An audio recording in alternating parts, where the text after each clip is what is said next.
that it was Mr. Matthew McConaughey and You don't know Woody his name Harrelson. at They were all. in the You first so, season. if you notice, you always go, Mr. All right, before you realize his name. Because I have to. It's me. That's how I. We're just gonna start this shit live. That's why I said I'm mad that I liked it. Like I'm really pissed. He's Chinese. Welcome to the latest episode of Sarat and Chris's Movie Therapy Podcast. Like, hold on. I know you wasn't living there, but do you remember that early steps in bootleg where in Asian countries they didn't use DVDs? Yeah, they use laser discs. Like, huh? Giant. They use giant laser discs. They use CVD, like the CDRs. Yeah, but the CVD, which was, I went to Chinatown way back in the day. Ironically, it was in like the Chinatown in Boston, and I found like this movie, a bootleg of this kung fu movie, and then I was like, "Is this a CD?" And the guy's like, "Yeah," he's explaining it. It blew my mind. I was like, "Wait, so they were burning movies on CD?" Yeah, like I used to go at the mall I used to work at. They used to have this little Asian store that sold like, ninja swords and like fucking those little stress balls that you spin in your hand. All of my video games came from stores like that. Well, they had a collection of VHS tapes, and I used to collect all my VHS kung fu tapes. So I got like Warriors 2, Once Upon a Time in China, all those I got there. So that's when I really started getting into to collect the movies. Hustle Marcos was born out of those stores. I bought, like, I remember it was yesterday. Like a gremlin. You like a Mogwai? You come from one of them Chinese stores in the middle of nowhere. Bro, no, I spent like, I think it was like $100 for the entire collection of Dragon Ball Z. It was like, it was obviously bootleg. Like it was videotape. Yeah, it was like 12 of them. I might have the same one. I bootlegged them. I bought them, and then to recoup my money, like I remember I saved like 2.5, almost 3 months. And back then, $120 back in the mid 90s was a lot of money. Yes, it was like a lot, like obscene amount. And it's like you could buy a Nintendo. Like it's either that. So I invested in this shit, and it was like it was like paid in full. Like ever seen Paid in Full? That was no, but like that same collection was the first time I saw Bardock, Goku's father. First time I saw Broly, I was like, "Oh shit, what is this?" So I ended up, because they broke the tabs so you couldn't like bootleg them. Yeah. But then like somebody, I think it was one of my uncles, told me like, "Bro, just put some tape on that shit." Yeah. And bro, I was dubbing I borrowed my cousin's VCR back when VCRs was a thing. Where it's like if somebody loaned you their VCR, it was like, "Hey, bro, fuck that shit up. That's gonna be like $300."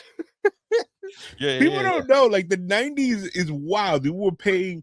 First of all, I don't even think young people know about DVDs anymore. DVD players were high end. They were like what people are spending on computers today. Yeah. Like DVD players were high end. A DVD. Yeah, then when they had the TVs that came with the VCR and the DVD player built in, like, bro, there was a moment in time. You were Diddy before the raping. Bro, there was a moment in time where, like, when you had VHS players and fucking DVD players, people were borrowing appliances from each other like nothing. You just go, let me borrow your DVD player. I want to watch this movie tonight. Yeah, bro. So I had 2 VCRs. And then I remember going to Circuit City. For those of you that don't remember Circuit City, I think I single-handedly bankrupted them. They were the only place that you literally could be like, "Hey man, this don't work." The VCR could be like 180 years old. They'd be like, "All right, here you go. It's another one." Every Sunday was DVD day for me, and I would stop at Circuit City by my house, and I would go pick up a new DVD for my collection. I have something deep in my heart before we move on. Circuit City was the first place I ever shoplifted from. I've been way heavy in my heart. I stole the put that out in the ether, like so that karma, let that good karma come out for letting it out. I stole the De La Soul CD, and it wasn't even the new De La Soul. It was like before you could like really download music crazily, like. Somebody was like, "You got to listen to De La Soul," and I was like, "All right." So the Well, tape. I remember I was in that Turkey City for like an hour and a half trying to figure out how to take it out, and then I realized that the little back in the day they used to have yeah. that little magnetic thing. Mhm. Whoever the employee that stocked it, that shit was unlocked. So the entire time I was trying to figure out how to take it out, and then I just went, "Oh." Well, you know what? Speaking of crimes, welcome to the latest episode of Sarat and Chris's Movie Therapy Podcast featuring Marcos. It's your boy Sarat, aka Makazi. It's your boy Marcos, aka at the Sunset Kid 56. Tell us about what you chose, brother. My Well, Asian brother over here chose something very Asian. Well, okay. Well, you know, we're starting a little series that we're gonna do for the next couple weeks. We're jumping into some 80s action movies. Okay. Mhm. And you know, today was my pick, and because we're doing 80s action, I had to pick one of what I feel might be one of the best action movies ever made, just by sheer scale and ingenuity that went into putting this movie together. You know, the Mhm. movie I picked this week is a Jackie Chan classic. You know, I had to come with the Jackie Chan. Okay. Jackie Chan classic, Police Story.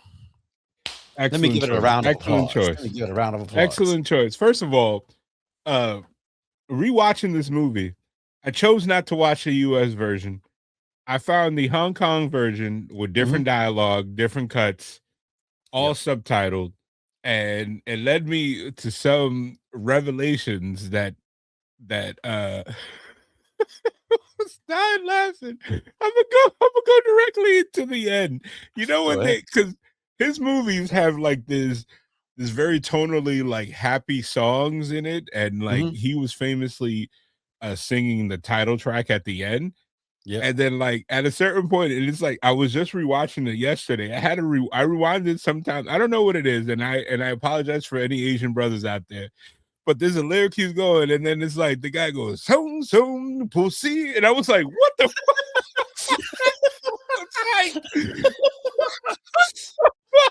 Maybe it means something different in Chinese. But like I was like, "What the fuck?" And that had me rolling for hours to the point that my wife was like, "What are you laughing at?" And then, of course, like with all of my jokes that I find super funny, my wife was just like, okay." You trying to say they're trying to explain it? I mean, no, like tonally, like I guess so. Like in the 80s, especially in the overseas movies coming from China and stuff like that, you know, again, around that time, you didn't get the movies were made for poor people. So, Yep. you know, when people went to the movies there, you kind of wanted to give them the full gamut of emotion. So in a movie like this, you get comedy, you get tragedy, you get some drama, you get action, you kind of get everything, you know, and you get movies like this, Iron Monkey, Once Upon a Time in China, like you get the whole birth of like all the different emotions that you're going to go through. And it might, for some people who aren't used to it, it might throw them off. The casting in this movie throws you the fuck off. Why? Because his captain is supposed to be older than him, and Jackie looks older than him, and he had this little, like, it's not even a mustache. He had like a starter mustache. Yeah. But he did drop what I think was one of the funniest lines, because he played the straight man this entire movie, was when the cat Uncle Bill, who literally has played the same role in every single movie he's been in. He's always Uncle Bill. Like, he goes, "Oh man, we got to help him write the report." At the end, the dude goes, "What report? I didn't see shit." And then I like when they was doing the press conference, and Jackie sits close to him. He goes, "You gotta sit close." He goes, "No, don't sit close to me." Okay, now it's our turn to sit close. But no, so the reason why I picked this movie is because if you watch a lot of 1990s and 2000s action movies, you can see a lot of, you know, traces of this movie within choreography, the stunt work, to the point that their opening stunt in this movie was so good, it's the ending stunt in Bad Boys 2. Yeah. Like, so do you you realize, do you know the history behind this movie? No, that's which is I don't want to. I'm sorry that I'm fucking like, you know, letting that secret out. No, I don't know the history about this movie. Come on, Mr. Dominican, tell me about some Asian cinema history. So this movie is, the existence of this movie shows how petty Jackie Chan is. So this is coming off like a year after The Protector, Yep. which was a Danny Ayalo and Jackie Chan Hollywood movie. That was the second movie, but the one that was most prominently putting Jackie Chan in the lead role Yeah. in the US. But Mhm. that movie is insane because tonally it's something that Jackie has never done in his career. Yeah. Like up until like you know what I mean? It's one of those things. I think he did it in The Foreigner, which is an excellent movie, but by that time we know who Jackie is. So Yeah. so they basically like shoehorn him into this procedural police movie Mhm. that he literally butted heads with the director so many times, and kind of like this backstage footage and interviews where he's like, hey man, he's basically Marshawn Lynch. He's like, you guys know why I'm here. I'm just here to collect the check. Yeah. That when the movie got released in Hong Kong, which because it was a Golden Harvest like Hollywood Co-production. co-production, Jackie Chan, because you know the director did not know Chinese and was like, all right, he was like, hey, I got to edit this because you know we have different laws and everything. He Yep. completely redid 40% of the movie, reshot scenes, Mhm. redubbed all the American dialogue in Asian, and completely changed the concept of the movie, the Yeah. tone of the movie, edited all the action scenes to the point that it looks like two different movies. Yeah. Like And you're in talking about The Protector. The Protector. So Yeah. his disgust of how that American director Yeah. treated him and didn't use him, because Jackie Chan's entire stunt team did that movie, Yeah. but they were doing it under American direction, Yep. which means like The it action's should, shot differently. yeah, like this movie, Police Story, everything's like pop, pop, pop, like you know, everything is like Mhm. fast paced, Yeah. and The Protector is like, hey, Yeah. you Well, like I walk know and punch. well, I know in The Protector, like, again, like in The Protector, which is interesting, if you watch it, you will hear Jackie Chan drop an F-bomb and it catches you off guard, especially if you know Jackie Chan. So Yeah. you know it's not his tone, his type of movie. But I remember reading about him being so upset with the way the American crew shot the final fight, that like he went and reshot the whole thing, but with his style of choreography. And if you Yeah. watch it, bro, So it's so different. so this movie, The Police Story, Mhm. is him giving the middle finger. Yeah. Because he directed this and wrote this one, Mhm. because basically, like the director kind of said an off comment, he's like, I did what I can do. Jackie Chan will never be cut out to be to play a cop. Yeah. Little did he know, Jackie Chan came out and kind of like, so the captain Yeah. that was like, you got to do things by the book. And like all the scenes that they're talking about doing everything by the book was basically Yeah. a wink, wink, nudge, nudge of the director, Yeah. like Jackie Well, Chan making fun of him. listen, I'm glad Jackie Chan is that petty and decided to do that, because one of the things that I think was the biggest leap in Jackie Chan's career is when he started doing modern movies, when he started taking his movies and putting them in modern settings. Because you got, your old school Snake and Eagle Shadow, Yep. all the different fucking just all He was those serious in classic. all those movies. In What's Snake up? and Eagle, he was serious. And I Yeah, think no, but I'm saying, like, in that era when you're doing the kung fu style movies, his movements, you expect it, yep. but when you put him in the modern setting with like cars and guns and stuff like that, you can see his creativity just really come about. And man, like I'm so glad he stepped in and started doing modern movies, because to me, his catalog of action movies, to me, is untouchable. Absolutely untouchable. I don't think there's any other action star that comes close. Can we talk about a couple different things about this movie? Go ahead. Like, can we talk about the sheer difference between the glass budget and the gun budget in this movie? They had, that gun.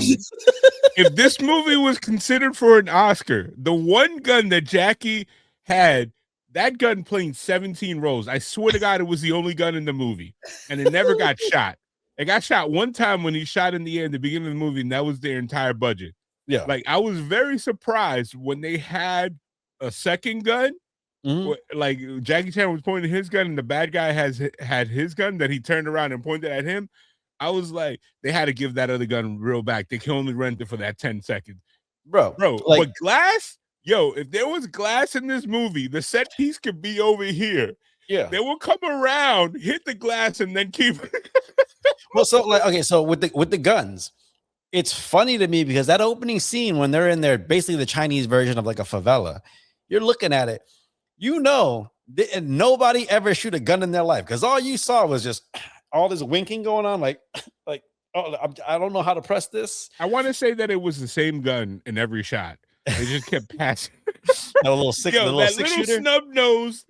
I don't even think it's a 38. It was too small to be a 38, dog. Yeah. But again, the glass in this movie, hey, like people don't realize it. They was using real glass. No, real glass. I know that's glass. No. If you look at the way that glass breaks, they're using a lot of real glass in that movie. That's why, which is why it was so dangerous. Because sugar glass shatters. You've seen sugar glass when people fall on like a coffee table and it just completely shatters into small pieces. When Jackie Chan hit the glass and it broke, that's broken the giant shards, man. But you could also tell which was where and I'm jumping towards the end. You could tell when they were in the mall versus when they were actually on a created set because the mall completely changed. And there was one thing that I even wrote down that I wanted to ask you. What the fuck is Popeye? You didn't even notice. There in one of the stores, it's not Popeyes, it's just Popeye and his men's clothing. And I was like, what the fuck? I don't know. Maybe they all just like sailors. I don't know. And do you have a favorite? Where the fuck was that motorcycle? Oh, the little motorcycle where he was running. Which one? The one where he was running the guy through the glass?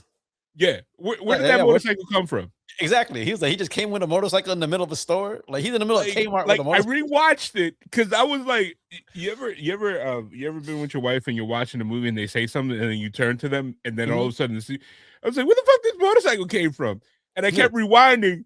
And then there was one set where he kicks the guy and he falls in some steps. Like literally, like you see the Billy Club of my 3D print. You see a little corner of a wheel. They did not have it in the shot. And then I was like, okay, if that motorcycle was on display, how did he turn it on? Bro, maybe it had a key in there. You don't know.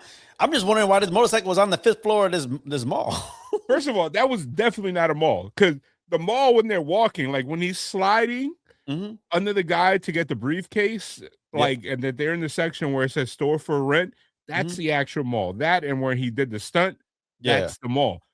But when they're fighting, where it looks like they have somebody's family pictures up, and then one sign says like a Reebok, that's not the fucking mall. That is obviously you said because the curtains. You see the curtains, the way everything. I was like, this is somebody's crib, bro.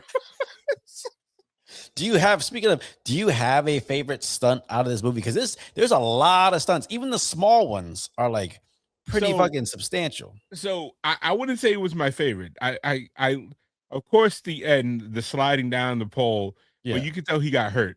Yeah, that's a classic stunt. But the funniest, but yet I was like, finally a stunt was when Jackie Chan finally gets knocked out of the bus because he's hanging off the side of the bus and all these henchmen are like, all of a sudden they forget they have hands. They're like trying to drop kick him out. They're trying to hit him outside of the bus, and then the guy Tao just goes in and hits him with the briefcase. I was like, finally, some guy's like, let me not try to hang off of the side of the bus. Let me actually just push him off the thing. And then I was just like, bro. My favorite stunt, again, there's big ones. There's hanging off the bus. There's the cars going through favela, the slide. My favorite one is when they had to escape. He just threw this girl off the roof. It's like, hey, you going in the pool? She's like, she looked like she's sitting on a recliner going down. Bro, he's also funny in this movie. Yeah. When he's trying to downplay, he's like, when he's trying to talk to the girl that he's protecting, he's like, like, my girlfriend, blah, blah, blah. And he's like, she's apologized. She's about to cry. And he picks up the phone and she's right there. First of all, she dialed 18. Yeah. What the fuck is 18? Like, it's China. You don't know. They got different numbers. 2 numbers. Like, oh, I know his number. Like, ain't nobody can forget your phone number if your phone number is 18, bro. Yeah. Dude, when he's talking shit on the phone, and then all of a sudden the cord came out, he's like, "Oh, he's still talking." He's like, and Yeah. plugging the phone back in. No, I get it. Like these movies have they have such a good blend of action and comedy, and then a little bit of drama. Like when he gets accused of murdering the other cop, like it's all in there, and it all blends really well. Like there's not a lot of movies that can really do that kind of stuff seamlessly. Like sometimes they go too heavy handed on the comedy, too heavy handed on the action. Like probably the closest thing to it is like a Bad Boys or a Yeah. Rush Hour. Which is another Jackie Yeah. Chan classic. My Yeah. thing is, there was one point. Oh, the mask that his partner wore, Yep. when he was trying to get the chick to, Pretending to scare her. yeah, that mask could have his own horror movie franchise. That Bruh. mask was very disturbing, bro. I looked at that. I'm like, where did they come up with that? Because that looked like somebody just put it. It looks like if you made a leather version of just cutting some holes in bologna and putting it on your face. That's what it Bro, looked like. I think because it looked like they used tape. I think that was a real mask, and they were like, "We're gonna get sued if we use this mask." So they just put some tape on it. Yeah. And those scenes were funny as hell. Yeah. Out of curiosity, when did you first get introduced to Jackie Chan? Because for me, the first time I saw Jackie Chan, I was visiting my cousins who lived in Flatbush, and we were sitting there eating, and all of a sudden he goes, "Yo, let me put this movie on," and he had a bootleg of Rumble in the Bronx. That was the first time I seen the Jackie Chan movie. Actually, I seen Drunken Master, the original one, because Shaw Brothers and all these Golden Harvest movies used to play every Saturday after cartoons and stuff. Back in the On what channel? It was on Channel 5. It was on Channel 5 for us in New York, which I can't tell you what channel this was, but it was that, and then they moved it to Sundays, and then it just disappeared. They used to have all these Asian movies that's why a lot of the Wu-Tang, like that's how Wu-Tang happened. Like this is stuff like that used to happen. We used to get those it's like, because you got to think about these movies when they came to the States, they weren't in the movie theaters except in local markets. Like there was I remember there was movie theaters in Times Square. There was some in Brooklyn and Flatbush that would play these movies as soon as they came to the States. Yeah. They weren't gonna be like in your big movie theaters that would be there. The little art house theaters, the ones Yeah. obviously, because in the urban community, it's kung fu movies and black people go hand in hand. That's the Chinese spot and some kung fu movies. It's not even just black people. It's just like Hispanics, everything, every minority, because those movies were highly entertaining.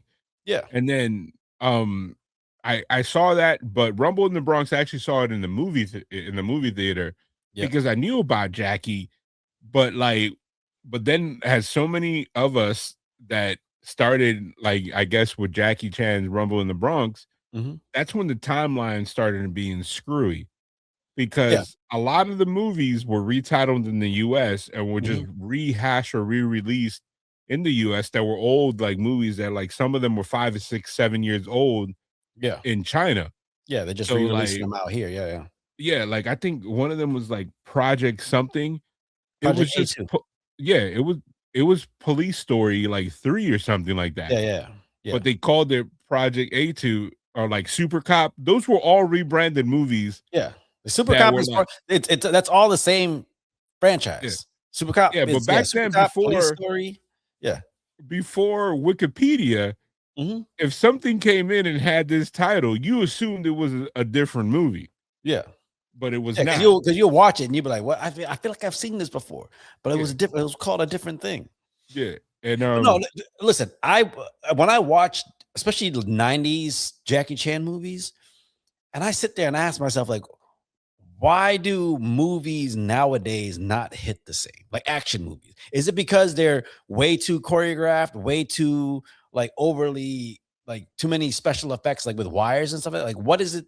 What is it that it doesn't have the same visceral impact that like a First Strike or a Super Cop has? The reason why is because I think practical stunts have gone away. Okay. Because of the cost, because of safety issues. Yeah. Like, let's be honest, as much as we love Jackie Chan, I don't want any of my favorite actors to do half the shit that he did because he Yeah. was doing it to get like at a certain point it was just his thing. He was trying to prove something to himself. I Like don't know. I don't know. Sometimes I feel like it's more of a because he's been the guy who's like, I would never ask you to do something I wouldn't do myself. And sometimes I just think but it's if like, that person is crazy, no, but I'm saying, but like it's like I feel like with Jackie, he's like a kid sometimes when you make a movie. He's like, oh, I want to see this cool thing. I remember watching this video called My Stunts, and it showed how like he would put together all his stunt work and stuff, and it showed his warehouse. Yep.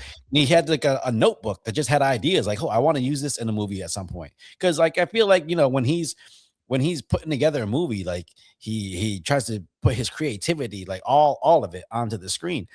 I think like again with choreography right now, I don't know if you've noticed, but I feel like choreography nowadays is so complex sometimes that it doesn't feel the same. It doesn't have the same impact. I think choreography especially comes in waves.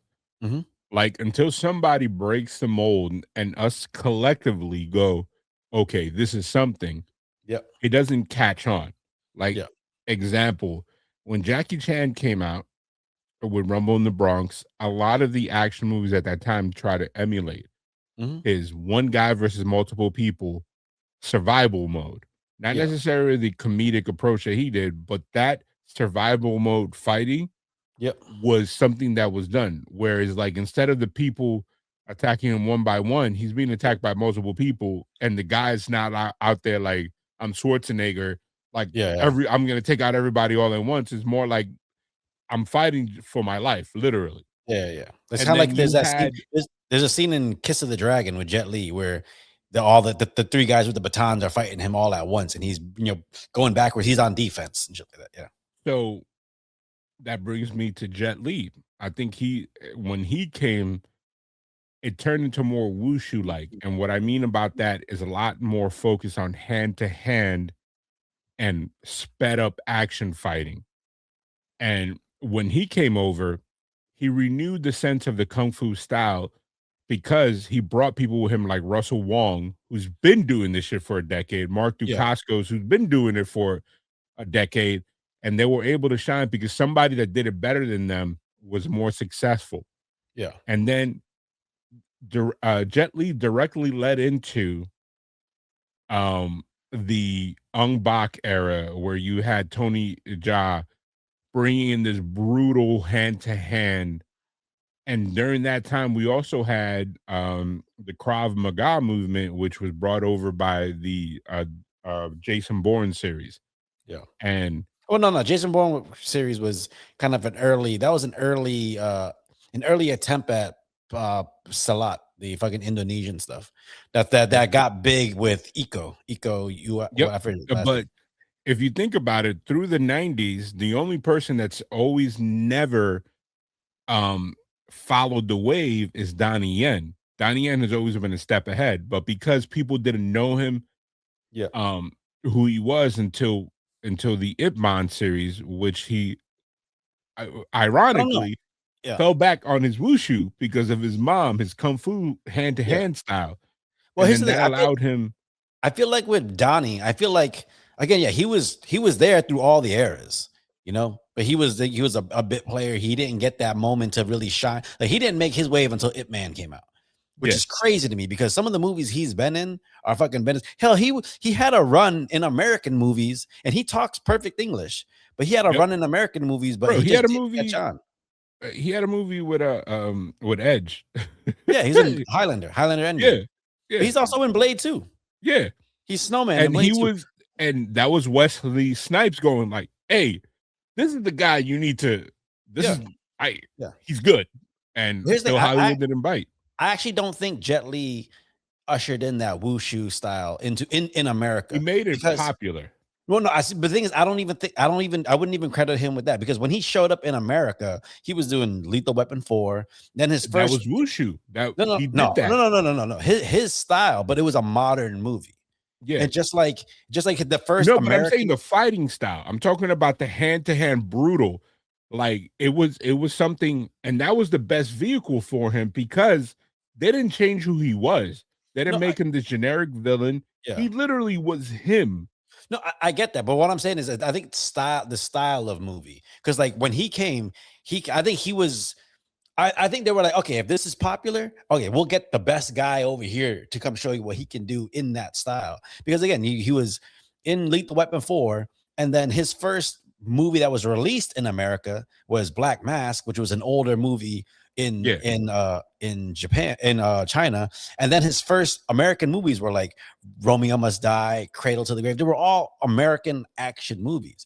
I think for me, like what ushered in that wushu kind of kung fu era style back into America was fucking Crouching Tiger, Hidden Dragon. Because after Crouching Tiger, like you had The Matrix brought But in Jet Li was some. here before that. No, I get it, but before, like before Crouching Tiger and The Matrix, you saw no wire work or barely any kind of wire work in American cinema. After those two, wires were everywhere. And then it also led to us exploiting that genre. Mhm. Bro, the movie with Jackie Chan and Jet Li still sits Forbidden as Kingdom? still sits as probably the worst movies ever. And if they would have just gave them the budget and let them not bastardize that genre Yeah. the way that they did, it could have been an Well, excellent movie. Well, the thing is, Luckily, because both careers were not really affected because they turned around and Yeah. used that failure to create Shaolin, which is probably one of my favorite Yeah. like sprawling movies. They had every person that I know from that era in that movie. Well, it's again like I think with Forbidden Kingdom, it was like obviously the selling point was, oh, Jackie Chan and Jet Li in a movie together for the first time, and they actually get to have a fight scene. But it was, an American an American telling of the Journey to the West story, which is a Chinese, fable. So And it's then they like, yeah, used the they tried most to. punchable faced kid in the entire world. I like I him. hated that kid, bro. I like that dude. He was in Lords of Dogtown. He was the kid that fucking Yeah, had but in this that cancer. movie, I wanted to punch him. Like it wasn't as Michael bad as Angarano? Bulletproof Monk. I mean, Oh. he wasn't as bad as Bulletproof Monk, but at least Stifler was lovable in that movie. No, but And Bulletproof. can we talk about how Chow Yun Fat was in what's it called? Crouching Tiger, Hidden Dragon? A guy that's never been known for kung fu became the face of kung fu. That was like, I get it. More power to him. He's a great actor, but how's the guy that was known for gung fu became the face of kung fu? Yeah, he was John Wick before John Wick because Hard Boiled, bruh, that movie is fucking that and The Killer. Don't. We're gonna be talking about Keanu Reeves and his stunt team. No, but Keanu Reeves, I get it. Keanu Reeves is a stunt guy. Tiger Chen. Yeah, they revolutionized that whole gunplay thing because movies are still using it now. What I'm trying to figure out, what do you think the next wave is gonna be? Well, for in action movies, or martial arts movies. I don't know. I feel like old school. I feel like there's gonna be a moment where old school. I guess so for maybe the last 15 and 20 years, everybody's been trying to make shit look real. So they've been adding MMA into all the action. I feel like at some point we're gonna get back to singular styles. Do you think Mortal Kombat is gonna revolutionize anything? No, or it's just gonna use all the same styles that exist? I think it's going to use the same styles that exist. I think it's just going to be. I think it's going to lean more towards into its fantastical elements more than the actual fighting. Because again, you see, and this is what I'm talking about, like where some of the action is a little too complex now. You see in the trailer, they got Johnny Cage doing the fucking J kick into the fucking the gainer, and I'm like, that's not how Johnny Cage moves. Yeah, So they're trying to elevate it for like to make it more entertaining, but like. At some point you lose the impact of some of the moves. So do you think there's a section of the Far East that we have not gone into that we could discover a new action element? I think we've gone as deep as we can. I mean, the Indonesian market, we've literally taken every single style that's out there. Unless there's a village or an area that is crazy that we can't even get into. Well, they took the Muay Thai with Ong Bak, then with the Raid brought in the fucking Indonesian. I don't know. Like, because Bollywood ain't got nothing for me, man. I can't even watch a Bollywood action movie, and like and no disrespect to that whole community, I just can't because there's so much content of it on Netflix, Yeah. and I'm like, I can't do it. I can't. I love their actors Yeah. when they cross over, they're amazing, Yeah. but like, I just can't.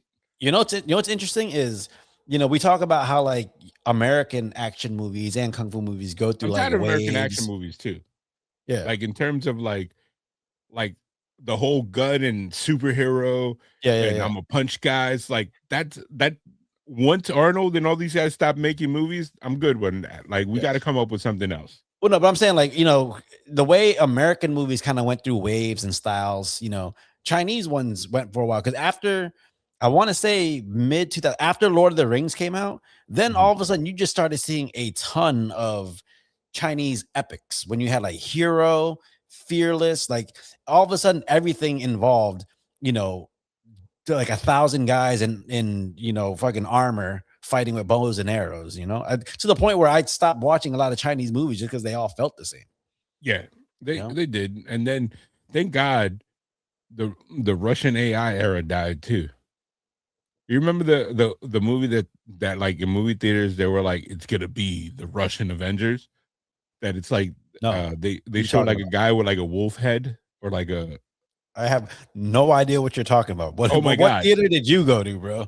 No, it was like, bro, it was a movie that was billed as the Russian Avengers. Uh, Oh my god, it was like the worst CGI slop ever. Guardians is a 2017 movie. Look it up. okay. We should do. I haven't. I I Hold saw on. the first 10 minutes and I turned it off. It's not an animated movie, right? It's not the Guardians, the animated movie, is it? No, no, Okay. it's guard, bro. Look at the Well, poster. The yeah, poster should tell you everything. after we go through our 80s action movies, we'll hop on that because now I'm actually really interested in that. Like it was a movie that it looked like whoever cut the trailer Yeah. needs to get paid all the time because I was like, yo, this is dope. And then I turned it on and I was like, what the hell is this?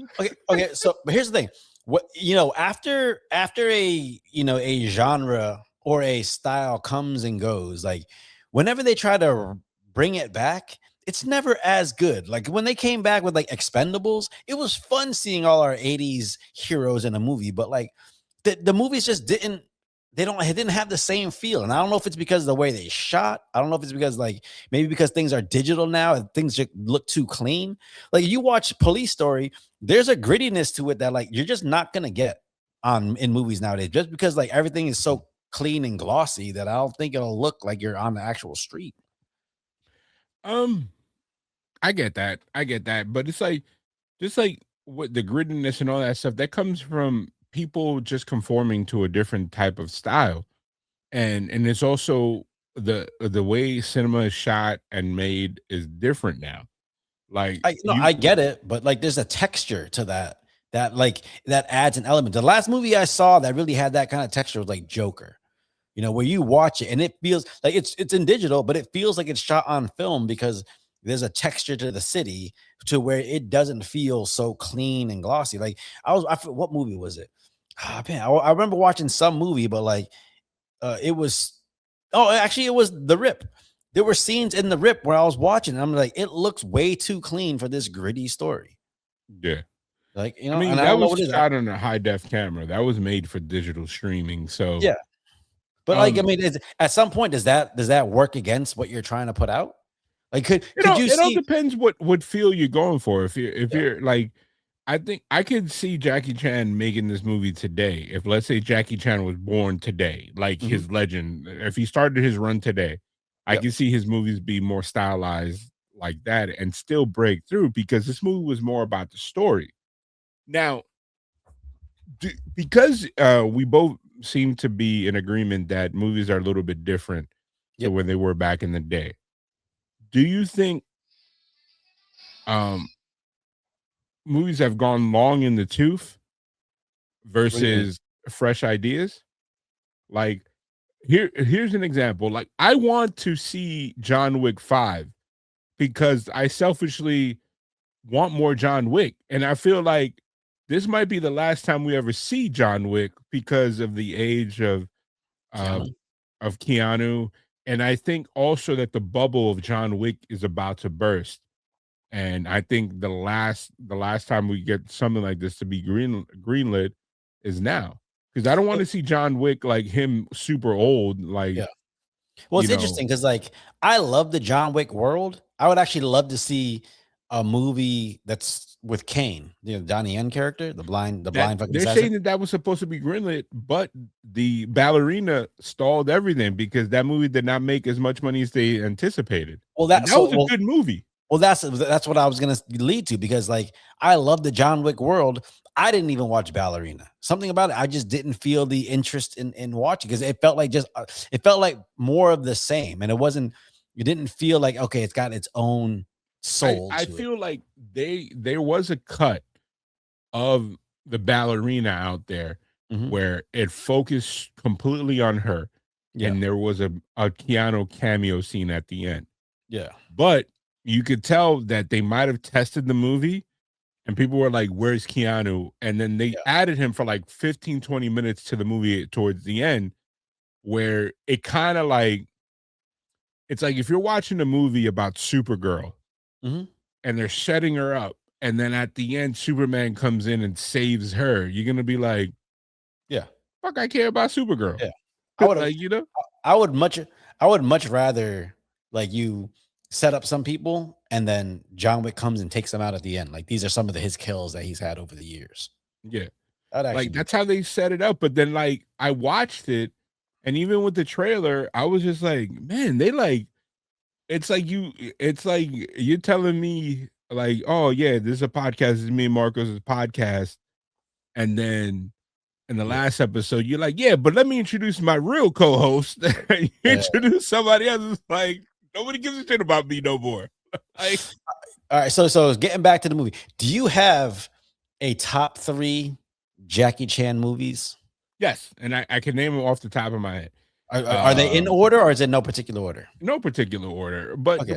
if you have like the number one that I'm gonna put up there is going to be Drunken Master. It's a tie between the old one and the remake because it's the same exact story. It's just an older Jackie Chan. It's the Yeah, same. yeah, yeah. Yeah. Like one had no budget and one had a nice little budget.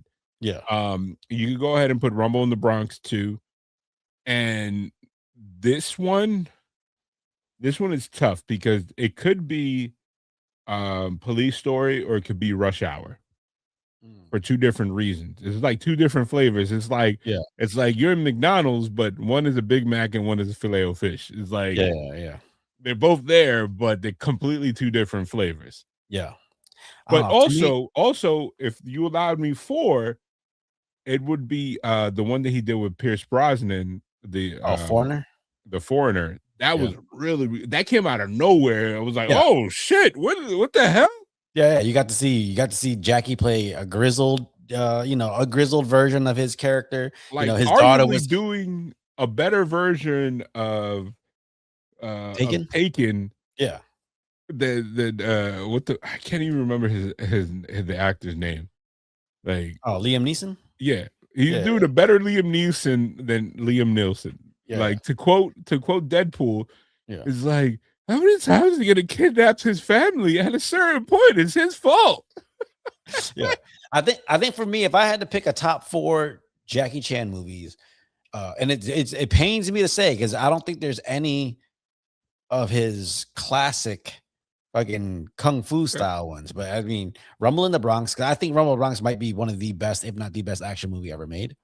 Okay. Rumble in the Bronx. I would have put Rumble in the Bronx higher, but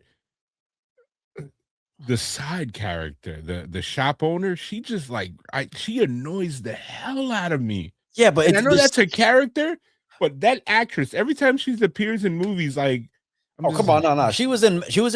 She's in that fucking movie with the other 2 girls. It's just because she's actually an accomplished martial artist. I know, but she's annoying. Like she's angry. You talking about the Birds of Prey or something like that?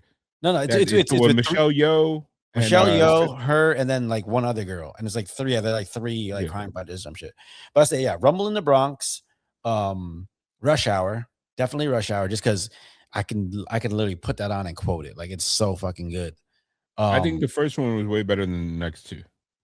I like Rush Hour 2 on par with Rush Hour 1 because it's got a different feel to it. And it felt like Chris Tucker wasn't trying so hard to be funny. He was just actually like able to be funny. Shanghai Nights is probably my most hated franchise. That sucks because Shanghai Nights was my number 3. I don't like it. I felt like it was like a white version of Rush Hour. It's like we made it for the urban. Now let's make it for the whites. No, but I think I liked Shanghai Nights, not Shanghai Noon, but I like Shanghai Nights because that's when they actually let Jackie like take hold of like the action and shoot it the way he shoots it. And there's a timelessness to his movements and his storytelling. Like to me, that's actually the best American representation of what Jackie Chan does. Like I just that feel scene, like dude, that scene when he does the singing in the rain with the fucking umbrella, that's fucking incredible. That's fucking cinema right there. I get it, but Owen Wilson is not reined in during that period. Owen Wilson, Yeah. they were allowing him to like be, you know how like Jeff Goldblum could be too much Jeff Goldblum. Mhm. That's Owen Wilson. Like Yeah. looking back, even back then, I used to love them, Yeah, but it's like, man, I No, know that he makes could sense. do better.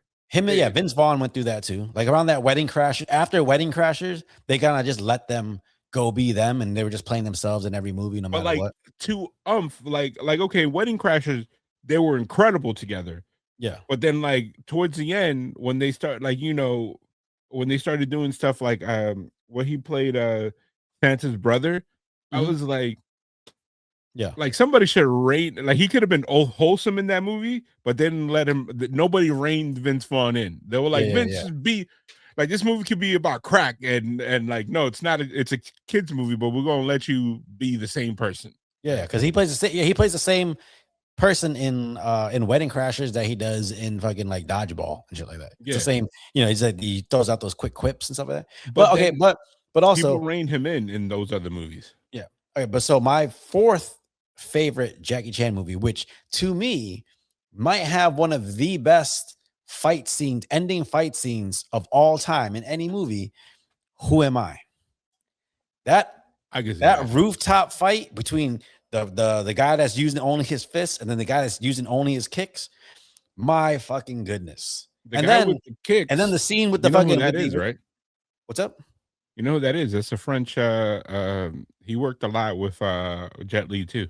Yeah, but he also this is interesting. So during filming of Who Am I, there was a kicking sequence which he just couldn't get the timing right, and it was frustrating Jackie to the point that they brought in David Allen Bradley. Bradley Allen, who's like the short white guy who's like he's the one that he fights in the movie Gorgeous. Yeah.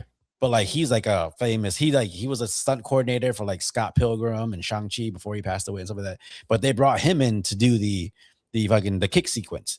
Now that guy, I forget his name, but years later, when you're watching The Protector with fucking Tony Jaa, when he, in that scene where he's breaking everybody's bones and stuff like that guy's in there, and his opening thing is that same kicking sequence. He's almost like, no, I can do it. It's years later, but I can do that kicking sequence. Yeah, he's a French guy. He was in B-13 too. Oh no, wrong guy, different one. Wrong guy. You're thinking of Surreal Raffaelli. He was in District B13. He was in Kiss of the Dragon. He was one of the blonde twins in Kiss of the Dragon. That dude's nasty. He was the stunt coordinator for District B13. And then they killed it with that Paul Walker remake. Yeah. Well, he did stuff with there's this other guy, I think, because David Bell, who was in District B13, is one of the guys that invented parkour. Yeah, and then he disappeared. Yeah. But there was another guy who was a French guy. He was like a Tumblr. I used to watch his videos on YouTube, but he ended up being like the stunt double for the bad guy in Hellboy 2. The one that fucking could do all the flips and shit. Yeah. I know what you're talking about. But yeah. Who Am I to me is like fucking absolutely incredible, man. Like, that fucking when they're racing the Mitsubishi Evo, and he does that spin and fucking parks the car and the other guys pass. Man, listen. They don't make movies like that no more. Come on. Action movies are just, I don't know what it is. They don't feel the same anymore.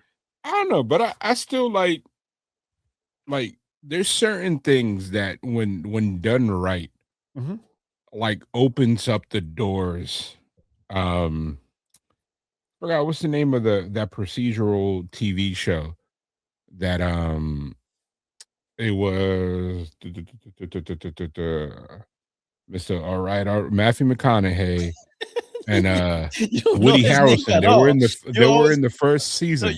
you know, if you notice, you always go, Mr. All right, before you realize the same. Because I have to, it's me. That's how I cue my random access memory. Like if it's RAM in my head, like Yeah. I gotta have a hint.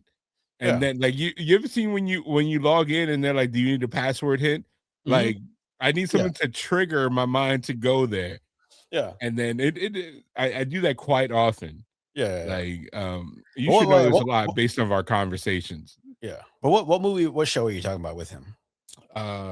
It was It's not something Lincoln True Lawyer. Detective.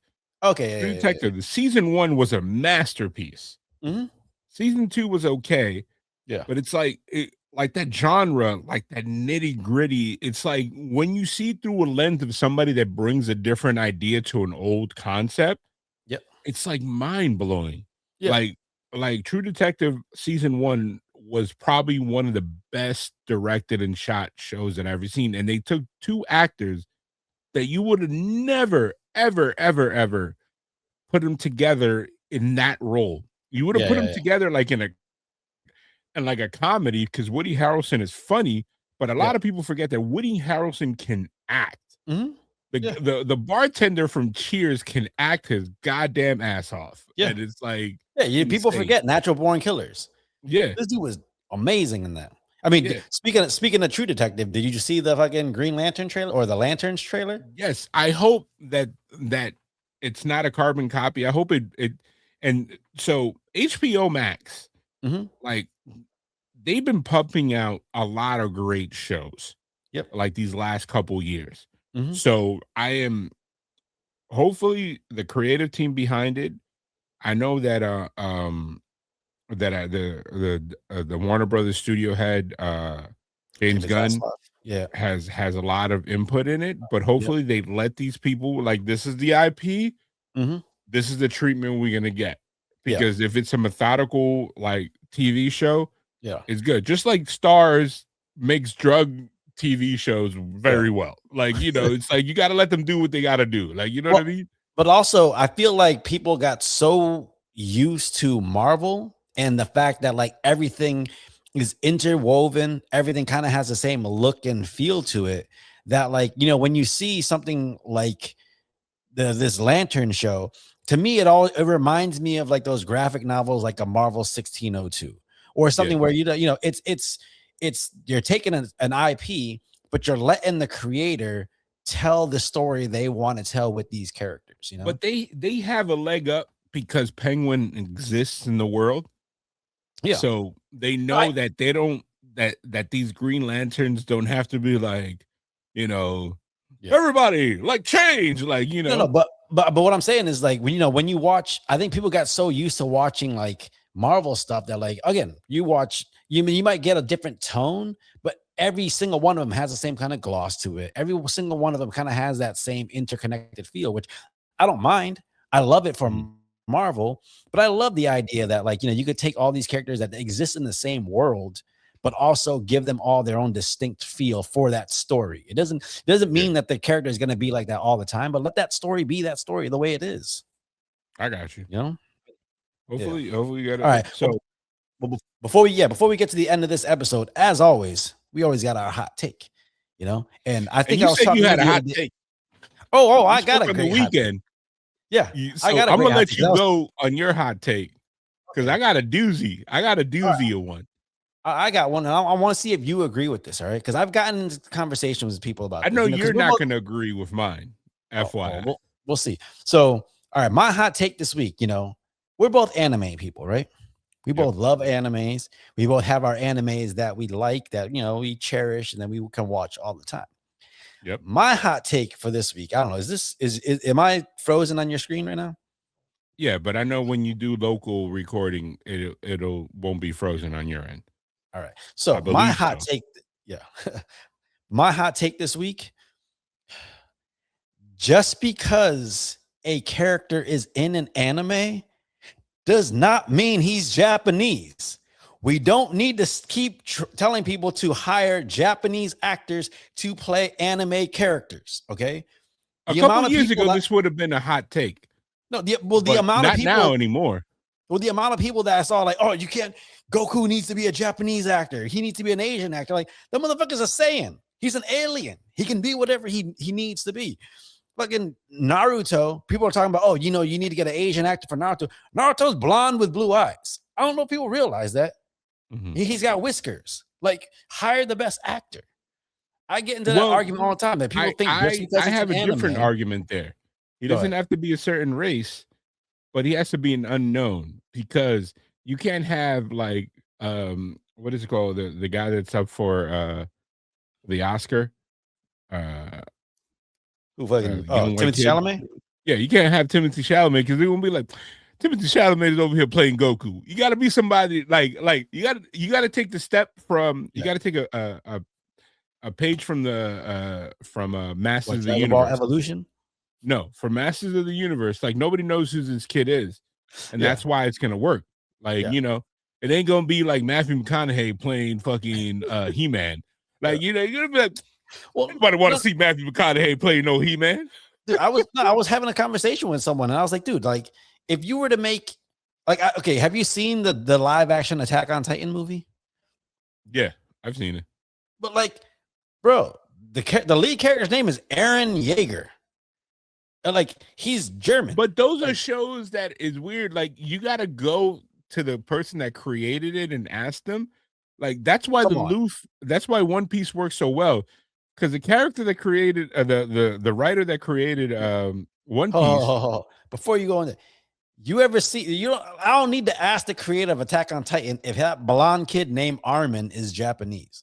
He is not Japanese. He's Armenian.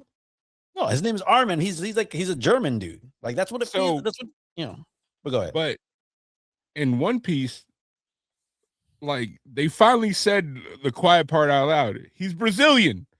Yeah. And so the kid that plays him is Brazilian. And and I watched season 2. I was lucky enough to get screeners for that. And so by the time this plays, it'll be out. But I saw the whole thing. He's arguably the heart of this show. Yeah. Whether people are going to be like, oh, he's not doing the powers like Luffy, but like the heart of the character.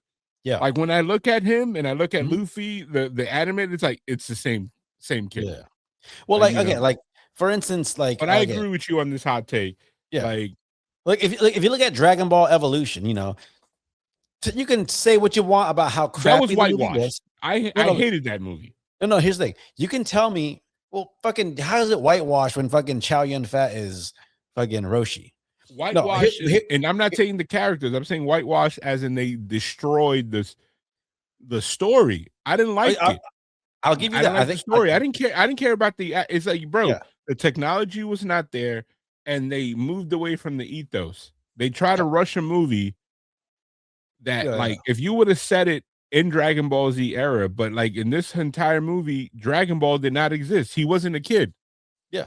Well, that's the thing. So, like, again, you can tell me about like what you thought of the story, how dog shit it was, all the special effects. I'll agree with all that. But the one thing I don't agree on is I actually think, as far as you can say whatever you want about his acting, but look wise, I thought Justin Chatwin actually looked like Goku when he had his hair up and stuff like that. Like, there's angles where you're like, oh, I can see why if they're going based off looks, why they wanted him for that character. Same thing with the kid that was in the Last Airbender movie. Like, say what you want about his acting, but he looked like Aang in the fucking cartoon. Yeah, but the TV show on Netflix did an even better job. Yeah, because they got the story right. I'm more for the story than the casting. Yeah. You know what I mean? Same with me. But I mean, the Last Airbender, that fucking acting. Man. Hey, Sokka, Katara, I have to tell you something. What is it? We have to go to the Earth Kingdom. Okay. Like, what the fuck is this? So, all right, what's your hot take? What's Marcos's hot take this week? Buckle in, because I'm gonna see you rage. You said I might not agree, so I'm excited about this. And as you both said, we both watch anime. Mhm. I'm gonna say this. I'm gonna look directly in the camera because I want people to understand how much feeling I have behind this. Studio Ghibli ain't shit. Ain't never gonna be shit. I don't understand why people hype about it. They rehash it every year. Don't like him. Call me a shonen chill. Shonen literally is the reason why people watch anime today. Give all the hate, give everything. They have literally all the amazing properties. Studio Ghibli, oh, it's an art house studio. It's all this, it's all that. I'm good, bro.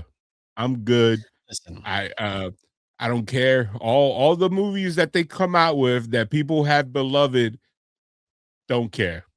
I oh think man, it's overrated. first of all, I think people that oh, watch it are part of a cult like thing. Not my cup of tea. sacrilegious. Yes, It that's is what it sacrilegious. is, Listen, and I'm you gonna never say it seen with my Princess? chest. You've never seen Princess Mononoke? I've seen every single one. I've seen every single one, and every single time I'm No. like you ever seen the what is it, the snuggle bear? Mhm. Where the meme when he's like, that's how I look at everybody, people tearing and all this You, stuff. I'm bro. sorry, it's not for me, dog. It's I know. not. I get it. I get it. I get it. You like. I But get it. like it's You like Salisbury steak. You know they nah. trying to give I you. like They're trying to give action you. They're trying to movies. give I you like some action T-bone. anime. Like Yeah, we were I get it. talking about this. Like I Yeah. know people like one of my good friends, IQ. Shout out to IQ. He has a song about Apothecary Diaries. I cannot watch rom-com anime. I cannot watch isekai Bro. anime that has no action. I can't do it. Like I I need think it's. people to start fighting, start throwing Listen, hands. I think it's got less to do with Studio Ghibli being overrated and more to do with your taste in movies. Hey, it is Because what you're it not. is. Yeah, you're not. You're again. Compared to hey, You like Chili's. You like TGI Fridays. It's fine. whatever you Like you say, say. whatever you say. I No. think Bro, no, hold on. Time like out, you. time out, time out, time out. Let me get this. I feel like a bunch of anime nerds got together and Mm, I'm not saying people that like anime, I'm talking about anime nerds are like, people that drink coffee with their pinkies up and drink champagne got together collectively and said, these are the greatest collection of works all put together. And anybody that doesn't like it, let's ban them and shun them. I don't like no, it, and I stand on that hill. I'll no. die on this hill too. No, but because the thing is, it's like, you can put certain things into a anime on a menu, and people are gonna love. There's a quote in the movie Chef. He goes, we know what can sell. You can put ahi tuna on a menu, it's gonna sell out every night. The reason I put the beef cheek on the menu is because it's a better dish, but you put it on there, no one eats it. And I think with Studio Ghibli, it's like it's someone's creating a fantastical world. Like you're not looking at something that's like familiar. It's very whimsical. Obviously, if you're into action anime, you're not gonna like it because it's a very it's like someone who reads like fucking fables and storytelling. They're not looking at comic books, What I'm saying is, you're acting like it's an acquired taste. No, I arguably believe that is the most recognizable properties out there. When people that don't know anything about anime outside of you saying Dragon Ball Z or Naruto, they'd be like, "Oh, Studio Ghibli." It's a monopoly. It's a No, monopoly bro. because every year in October, I'm subjected to these weekly rescreening of movies that people Bro. go and fill up movie theaters with. And it's like literally, I think it's an entire conspiracy theory started up by Hot Topic to sell more pajamas for weird girls that are obsessed with these things. It's like, prove me wrong. Girls that love Studio Ghibli are also obsessed with The Nightmare Before Christmas. It goes hand in hand. No, but like, listen. I went and saw My Neighbor Totoro on Broadway, not on Broadway, in London. They have a live action play, and it transports you into a world. I love Naruto. I love like Dragon Ball Z. Those are my favorite animes of all time. But they're also like serials. They go forever, and you have time to build up a relationship with these characters. With Studio Ghibli, you're transporting people into a world that doesn't exist, something completely different, nothing familiar, and you're getting them encapsulated in this story that's very emotional, very heart-wrenching, but also very whimsical and very light. To me, it's like the anime version of the old school Disney movies, the No, Bambis, it's the Fox anime and the Hounds. version Yes, of because you A24. couldn't. That's all No, it get out is. of here. That's all No, it it is. isn't. It's the anime No, version of A24. People no. got together and decided that this is the greatest thing since sliced bread. And I'm sitting there like, No. I'm not saying it's horrible, but people glaze those movies way too much. Bro, it's they're fucking classics. You And see, they're but can you tell me why they're classics? because one, they're whimsical stories that it's those stories that they don't You've said lean. whimsical stories like 10 No, times. no, they don't lean on the tropes that are in every action anime that is going to pull someone in. Oh, there's the next overpowered person. Oh, let's go demon hunting. Let's give this person some kind of superpower that can help them out. Let's overpower the teacher is like so OP that like you're realistically like, how the fuck is he ever gonna get beat? Where these ones are like, it's more about more personal stories. My Neighbor Totoro is about fucking dealing with the idea that their mom's about to die from cancer in a very whimsical story. And also, I'm gonna add to the hot take.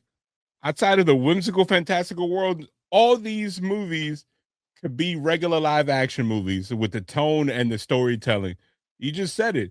You could make an art house movie about these My Neighbor Totoro, their mom dying of cancer. Like, come on, man. That's the thing. You're telling this kind of this personal art house style story. Your medium just happens to be anime because you're allowed to be able to place them in a world that you can't see in regular life. Mind you, these things were made in like a lot of them were made in the 90s where the technology wasn't there to be able to do it, in live action. There's a Korean movie or TV show. I think it's a movie or TV show that's on Netflix that it's kind of like My Neighbor Totoro, but it's got that same kind of feel. Like once the technology got there, they can start telling these stories in live action, But like, again, Naruto, Attack on Titan, Dragon Ball Z, fucking One Piece. They all kind of follow the same formula and it works. So I don't blame them for following it, but that's why you like them all. All action movies are the same. It's like, no, I'm not saying they're all the same. I'm saying you put explosions on a screen. People are gonna go, oh, there's better anime since the Studio Ghibli. Like, I just don't understand why we don't get a month where they just replay all the classic anime movies. You know what I mean? Like every year. Like what you talking about? Over what was it, Jujutsu Kaisen? That no, this is way more. Okay, there's Ninja Scroll. There's that's actually Akira. Like, you know what I mean? Those they don't get a full month of where they get replayed. Please, they do. Really 40th, 30th anniversary, 20th anniversary. First of all, Ninja Scroll is about to get a 4K release. Ninja Scroll is about to get a 4K release. Hold on. We can Google right now. Studio Ghibli movie, and there's a movie theater right now playing them right now. Yeah, I'm sure. And I bet you if there was a movie theater playing Akira, it would get the same kind of reaction. I'm almost certain they're not. Dog. I think people glaze this studio forever, and I really want you to. I don't care. I will personally fight every single person in the comments and in person who tells me otherwise. I think a lot of the Studio Ghibli movies are on par with Ninja Scroll and Akira and Metropolis, but they're different styles. It's like watching classic. It's like watching the Criterion movies. You're gonna get an action one, but you're also gonna get a drama. You're also gonna get a comedy. You just don't like those because you probably see yourself in them. You're like, no, I can't relate, but you actually can. No, you see, you prove my point. That the people that stand them, you were like, before we even got into the nitty-gritty, you were like, well, you prefer Chili's. All of a sudden, my taste is attacked because you don't. Because I know people that call my favorite animes mid as hell. But guess who they always love? The same people that criticize the mainstream anime are the same people that are like, well, the I'm finest saying thing is Studio if you Ghibli and blah, blah, if blah. you watch a Studio Ghibli movie, they're all not the same. They're all not formulaic. A lot of the action animes, and I love They're them. formulaic in the style that they're animated. No, they're formulaic in the story, the story structure. You always got Yes. some guy who's, was maybe an orphan or someone who's been. No. I'm talking about Studio Ghibli. They're all filmed the same way, same animation style. Well, that's their why style. It's called Studio Ghibli. They're not original ideas, dog. Yeah, they sit there and they go, all right, we're gonna hit these tones. Let's use an obscure topic. Let's make it emotionally driven, and let's do this.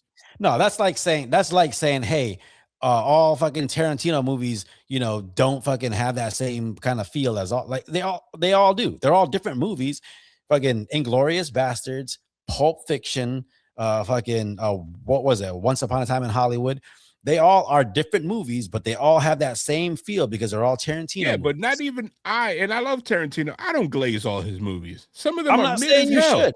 I'm not saying you should. I'm saying, but there's a reason why. Everybody glazes Studio Ghibli like they're like cueing the Scorsese meme, pure cinema. It is. I think it's pure cinema. Get out of here. But in the same way, I think studio Spriggan, up, dog. Same thing. In the same way, I think Spriggan is fucking amazing. I think Spirited Away is amazing. I have a more varied palette when it comes to anime.